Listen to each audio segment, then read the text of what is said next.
माननीय अधिष्ठाता महोदय जी, मैंने महामहिम राज्यपाल जी का भाषण पढ़ा और जिस तरीके से पढ़ने के बाद पता लगा उसमें केवल सरकार का गुणगान है जो जमीनी हकीकत से कोसों दूर है। सबसे पहले महामहिम राज्यपाल के भाषण के पृष्ठ 1 पर बड़ी वाहवाही लूटी गई है रामलला प्राण प्रतिष्ठा का। ऐसा लगता है जैसे भारतीय जनता पार्टी की सरकार के पहले रामलला थे ही नहीं। एक और कहा जाता है कि देश के करोड़ों करोड़ों आराध्य के भगवान है श्री राम और भारतीय जनता पार्टी उन करोड़ों करोड़ों लोगों की भावनाओं को आहत कर ऐसा ड्रामा कर रही है कि जैसा कि लगता है कि राम को हम लाए हैं, जबकि ये जगविदित है, ये पूरे संसार सब मालूम है। हजारों साल से राम की यहां पर पूजा होती चली आ रही है और जब राम की हजारों साल से पूजा चली आ रही है तो उसमें प्राण प्रतिष्ठा का प्रश्न कहां से उठता है?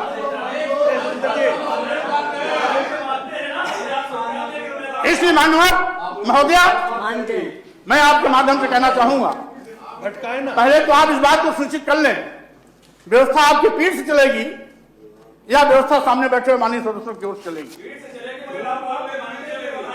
आपने जब बोला तो मैं सुना आपको। आप लोग जब बोलते हैं तो धैर्य से मैं सुनता हूं।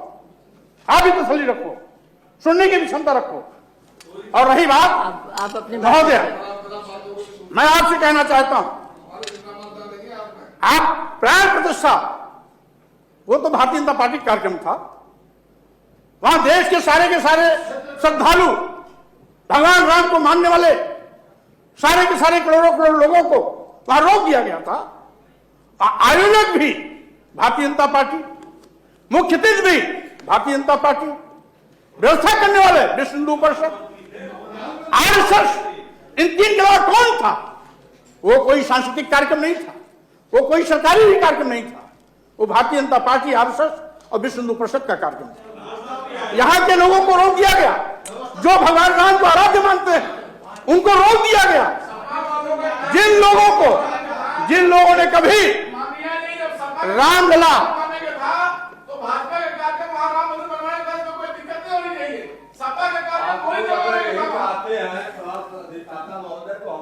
बहिष्कार कर जाते हैं, आप लोग अपना भाषण सुनिए और सुनाइए। ये तरीका बिल्कुल गलत है। देखिए ऐसा है और आप रोक नहीं लगा पा रही हैं। आप बोलते हैं तो आप बैठिए, आप रोक नहीं लगा पा रही हैं। आप क्यों नाराज हो रहे हैं? आप बैठिए, आप बैठिए। आप सदन को वो भी बैठेंगे, आप नहीं कर पा रही हैं। आप भी बैठिए। देखिए एक बात सुनिए, पहली बात तो त्रिपाठी जी पढ़े लिखे हैं। देखिए ऐसा है, एक शब्द भी अपशब्द आया हो तो उस शब्द को बता दे। सत्य चीज कहना, सत्य का वाचन करना आप गाली कैसे मानते हैं? अरे आप और इस तरीके से आप अपनी बात कहिए।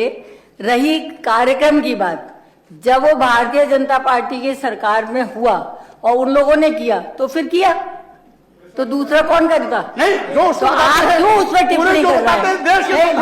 टिप्पणी मत करिए उस पर। उस पर टिप्पणी करना नहीं है। किसी पार्टी का कार्यक्रम नहीं था। सरकार है तो सरकार ने कार्यक्रम किया। आप लोग आप बैठे। जब रामलला हजारों साल से पूजे जा रहे हैं तो अरबों खरबों रुपया खर्च करके दोबारा प्राण प्रतिष्ठा करने का औचित्य क्या था? मैं इस पर सवाल उठाता हूं। और महोदया, मैं ये भी कहना चाहता हूं, आप देश में लाखों करोड़ों नौजवान बेरोजगारी की त्रासदी झेल रहे हैं। सरकार के पास नौजवानों को नौकरी देने के लिए पैसा नहीं है। साथ ही साथ आज कई लाख की तादाद में वित्तहीन शिक्षक हैं, उनको मानदेय देने के पास लिए सरकार के पास पैसा नहीं है। शिक्षा मित्रों के मानदेय को बढ़ाने के लिए सरकार के पास पैसा नहीं है। Brace yourselves for a revolutionary leap into the world of news with the Republic World app. We are not merely presenting a news app. We at Republic TV are ushering in a new era of digital news consumption.